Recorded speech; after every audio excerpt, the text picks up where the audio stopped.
दोस्तों, आज का यह वीडियो हर एक भारतीय को जरूर देखना चाहिए, जहां पर अमेरिका और यूरोप के तमाम देश समय समय पर भारत को धमकाते हैं कि अगर भारत रूस के साथ किसी भी तरीके का व्यापारिक संबंध रखेगा, तो हम भारत पर बैन लगा देंगे। लेकिन भारत ने अपने सॉफ्ट डिप्लोमेसी के चलते कई ऐसे नए रोड्स फाइंड आउट कर लिए हैं, जिससे ना सिर्फ हम रूस से चीजें इंपोर्ट करा रहे हैं, बल्कि भारी मात्रा में रूस की जरूरत की चीजें एक्सपोर्ट भी कर पा रहे हैं। और ये देश चाह करके भी भारत पर प्रतिबंध नहीं लगा सकते। सिर्फ इतना ही नहीं, बल्कि यूरोप से काफी बड़ी खबर सामने निकल के आ रही है, जहां पर कुछ समय पहले यूरोप की कई कंपनीज भारत के नियम कानून से खेलने की कोशिश करती हैं। लेकिन पहले तो भारत इन्हें समझाता है, लेकिन जब ये देश और इनकी कंपनियां नहीं मानती, तो अब इन कंपनियों को भारत से भारी लॉस उठाने पड़ रहे हैं। और अब ये भारत से रिक्वेस्ट कर रही है कि आप अपने नियम कानून के चलते ही उन कंपनीज पर काम करें। सिर्फ इतना ही नहीं, बल्कि भारतीय डिफेंस सेक्टर से जुड़ी हुई 3 इंपॉर्टेंट अपडेट सामने निकल के आ रही है। टोटल 5 राष्ट्रीय और अंतर्राष्ट्रीय खबरें। वीडियो नहीं, हम आपको बताने वाले हैं। यदि आपको हमारी न्यूज सीरीज पसंद आ रही है, तो आज के इस वीडियो को लाइक और चैनल को सब्सक्राइब जरूर कीजिएगा। सबसे पहले उस खबर की बात की जाए जिसने इस समय पूरी दुनिया में हंगामा मचा करके रखा है, कि भारत ने अपने सॉफ्ट डिप्लोमेसी के चलते न सिर्फ रूस से कच्चा तेल इंपोर्ट कराया है, बल्कि रूस को वह सारी चीजें एक्सपोर्ट करनी शुरू कर दी हैं, जिसके ऊपर अमेरिका ने प्रतिबंध लगाया है, लगा रखे हैं। यानी कि उन देशों पर प्रतिबंध लगे हुए हैं जो कि रूस को ये इंपॉर्टेंट चीज एक्सपोर्ट करते थे, और इन्हीं चीजों का इस्तेमाल करते हुए रशिया आज बहुत सारी मशीनें बना रहा है। और यही वो कारण है जिसकी वजह से आज रूस पर तमाम तरीके के प्रतिबंध लगे हैं। लेकिन रूस में किसी चीज की कमी नहीं है। देखिए, अगर इंपोर्ट की बात की जाए, तो भारत वह देश है जो इस समय दुनिया में रूस से सबसे ज्यादा कच्चा तेल खरीद रहा है। और भारत में जो तेल खरीदा जा रहा है, इसकी पेमेंट हम इंडियन रुपीस में कर रहे हैं। लेकिन रूस इस पैसे का इस्तेमाल दुनिया में किसी देश के अंदर नहीं कर सकता। अगर अगर उसे रुपयों का इस्तेमाल करना है, तो भारत से ही कुछ चीजें खरीदनी होंगी। इसीलिए भारत की तरफ से डुअल यूज वाली चीजें रूस के अंदर एक्सपोर्ट की जा रही हैं, जिस पर अमेरिका सैंक्शंस नहीं लगा सकता, जिसमें माइक्रोचिप, सर्किट मशीन टूल्स, कई प्रकार के केमिकल्स, जिनका इस्तेमाल जनरल यूज में किया जा सकता है। लेकिन जब ये चीजें भारत से रूस के अंदर एक्सपोर्ट की जाती हैं, तब रूस इनका अलग अलग तरीके से इस्तेमाल करता है। सिर्फ इतना ही नहीं, बल्कि पिछले साल भारत की तरफ से करीब $4 अरब के हथियार भी रूस को एक्सपोर्ट किए जाते हैं। और जब भारत पर इससे सवाल किए जाते हैं, तो भारत साफ शब्दों में कह देता है कि ऑलरेडी रशिया के ही प्लांट्स भारत के अंदर सेटअप किए गए हैं। हम रशिया के साथ ज्वाइंट वेंचर में चीजों को तैयार कर रहे हैं, और ये सारा प्रोडक्शन रूस का है, इसीलिए इन्हें डायरेक्टली एक्सपोर्ट कर दिया जा रहा है। साथ ही इंटरेस्टिंग बात यह भी है कि कुछ समय पहले भारत के एक इलेक्ट्रॉनिक कंपनी पर प्रतिबंध लगा दिए जाते हैं, जापान की तरफ से, क्योंकि ये इलेक्ट्रॉनिक कंपनी कई सारे कंपोनेंट्स रशिया को डायरेक्टली एक्सपोर्ट कर रही थी। लेकिन अब जब भारत ने एक तीसरा रूट निकाल लिया है रशिया को चीज एक्सपोर्ट करने का, तब देखते हैं कौन सा जापान, कौन सा अमेरिका, या फिर वो यूरोपीय देश भारत पर किस तरीके से रोक लगाने की कोशिश करते हैं।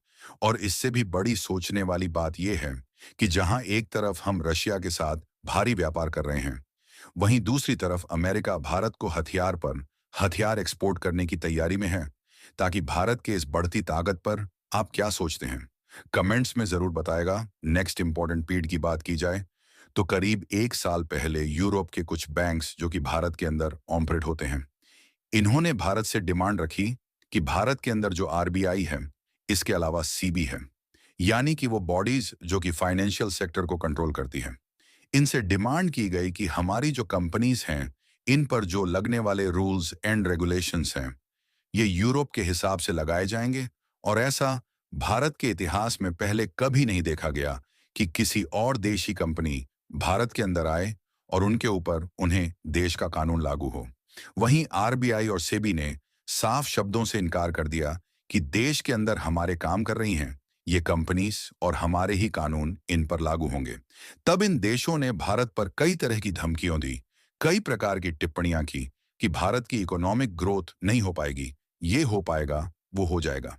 लेकिन भारत अपनी बात पर अड़ा रहा, और अब ये कंपनी जो कि भारत के अंदर एक लंबे समय से ऑपरेट कर रही है, अब इन्हें जम के लॉस उठाने पड़ रहे हैं। अगर कुछ हाईलाइटेड कंपनीज की बात की जाए, तो जैसे कि बीएनपी क्रेडिट एग्रीकोल जैसी कंपनीज हैं, जो कि मोस्टली फाइनेंशियल सेक्टर में काम करती हैं, ये सिर्फ अपनी गलतियों की वजह से लॉस उठाना शुरू कर चुकी है। बाकी भारत के इस तरीके पर आप क्या सोचते हैं? कमेंट्स में जरूर बताएगा। नेक्स्ट इंपॉर्टेंट ग्रेड की ये बात की जाए तो भारत को जल्द ही अब अपना स्वदेशी इंजन मिल सकता है। ये बात तो आप सभी लोग जानते होंगे कि आज P5 कंट्रीज हैं। वह देश है जो कि एडवांस इंजन्स बना पाते हैं, जिसमें अमेरिका, ब्रिटेन, फ्रांस, रूस और चीन शामिल हैं। और ये सभी वीटो पावर रखने वाले देश हैं और अभी तक भारत के अंदर जितने भी एयरक्राफ्ट इस्तेमाल किए जा रहे हैं, सभी में वो इंजन में है, मास्क लगाए गए हैं। जिन पाकिस्तान ने जो जो हरकतें की हैं, इससे नहीं लगता है कि कभी भी ये दोस्ती आगे बढ़ाने के ऊपर काम करेंगे। बाकी आप खुद समझदार हैं। एसएससीओ के कुछ इंपॉर्टेंट प्रोटोकॉल है जिन्हें फॉलो करना जरूरी है। बाकी इस पर आपकी जो भी राय है कमेंट्स में जरूर बताएगा। नेक्स्ट इंपॉर्टेंट की बात की जाए तो ये मिडल से सामने निकल के आ रही है, जहां पर इस समय पूरी दुनिया की नजर इजरायल और ईरान पर है। जहां ऑलरेडी यूएस के अंदर जो गवर्नमेंट ने अनाउंसमेंट कर दी है कि इजरायल के साथ पूरी तरह से खड़े रहेंगे। लेकिन अगर इजराइल की तरफ से ईरान के ऑयल फील्ड, ऑयल रिफाइनरीज के ऊपर अटैक किया जाएगा तो हम इस चीज को सपोर्ट नहीं करते। और इवन ईरान के पास जो न्यूक्लियर फैसिलिटीज हैं वहां पर भी अटैक किया जाता है तो हम इस चीज को सपोर्ट नहीं करेंगे, क्योंकि इससे दुनिया में काफी बड़ी तबाही देखने को मिल सकती है। अगर के ऊपर अटैक हुआ, अगर न्यूक्लियर पर भी अटैक देखने को मिलता है तो इससे बहुत बड़े एरिया पर इम्पैक्ट नहीं पड़ने वाला है। लेकिन इसके बावजूद भी इसका इम्पैक्ट ऑयल मार्केट पर पड़ेगा। और इस खबर के सामने आते ही अगर आप इंडियन स्टॉक मार्केट को फॉलो करेंगे तो पाएंगे कि अब तक करीब 10 करोड़ करोड़ रुपए का नुकसान हो चुका है।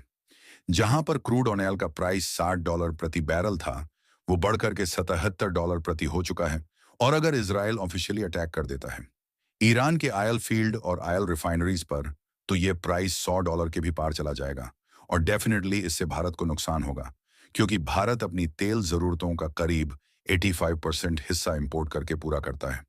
सिर्फ इतना ही नहीं, बल्कि भारत को यहां से काफी मोटी कमाई भी होती है। हम तमाम यूरोपीय देशों को भारी मात्रा में पेट्रोलियम प्रोडक्ट एक्सपोर्ट करते हैं।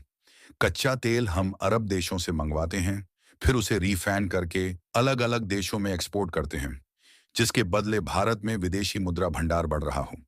सी पैसे का इस्तेमाल हम अपनी जरूरत की चीजों को इंपोर्ट कराने में करते हैं। लेकिन इसी चीज को लेकर के ट्रंप का भी बड़ा स्टेटमेंट सामने आ चुका है। ट्रंप तो ऑलरेडी क्लियर वार्निंग दे चुके हैं कि अगर हम पावर में आएंगे तो इस युद्ध को पूरी तरीके से खत्म कर देंगे। ट्रंप ने कल एक स्टेटमेंट देते हुए कहा है कि सबसे पहले ईरान के उन ठिकानों पर हमला किया जाना चाहिए जहां पर ईरान परमाणु बम बनाने की तैयारी कर रहा है। अगर ईरान के कुछ इंपॉर्टेंट लोकेशंस की बात की जाए तो जैसे कि आप मैप में देख सकते हैं, दैनिक भास्कर के रिपोर्ट में इस चीज का खुलासा किया गया है। ये लोकेशन है जहां पर तेहरान, शहरोदा, इस्फन, शिराज, ये कुछ इंपॉर्टेंट लोकेशंस हैं जहां पर बताया जाता है कि ईरान अपने परमाणु प्रोग्राम पर काम कर रहा है। सिर्फ इतना ही नहीं, बल्कि अमेरिका की तरफ से एडवांस्ड वर्ड्स, सबसे फाइटर जेट और तमाम तरीके के सबमरीन्स तैनात करनी शुरू किए जा चुके हैं कि अगर किसी भी तरीके से हमला होता है तो अमेरिका डायरेक्ट यहां पर इन्वॉल्व हो जाएगा। लेकिन बीते शुक्रवार को एक और घटना देखने को मिली, जहां पर यमन में जो हूती विद्रोही हैं उनके ऊपर अमेरिका ने हमले करने शुरू कर दिए हैं। अब तक अमेरिका ने 1500 भी ज्यादा बड़े ठिकानों पर हमला करते हुए उनके हथियारों को पूरी तरह से नष्ट कर दिया है। और अमेरिका ने यहां पर इजरायल का बदला नहीं लिया, बल्कि अपनी सेना का बदला लिया है। क्योंकि कुछ समय पहले ही होते विद्रोहियों ने अमेरिका के एक सैन्य ड्रोन को मार गिराया था, जो कि वह पूरी तरह से मॉनिटरिंग कर रहा था। और कहीं ना कहीं ये इजरायल के लिए काफी बड़ी मदद की जा रही थी। लेकिन अब आप डायरेक्टली कहें या फिर इनडायरेक्टली, अमेरिका की इन्वॉल्वमेंट हो चुकी है। और आपको कुछ समय बाद यहां पर रूस इन्वॉल्व होता हुआ नजर आएगा, क्योंकि ईरान और रूस की दोस्ती सालों पुरानी है। क्योंकि जब रूस को जरूरत थी तो ईरान की तरफ से बड़ी मात्रा में हथियार पड़ रहा है, रूस को भेजे गए थे। रूस ने भी ऑलरेडी अपना कर चुकाने का काम शुरू कर दिया है। बड़े ट्रांसपोर्ट एयरक्राफ्ट कैरियर ऑलरेडी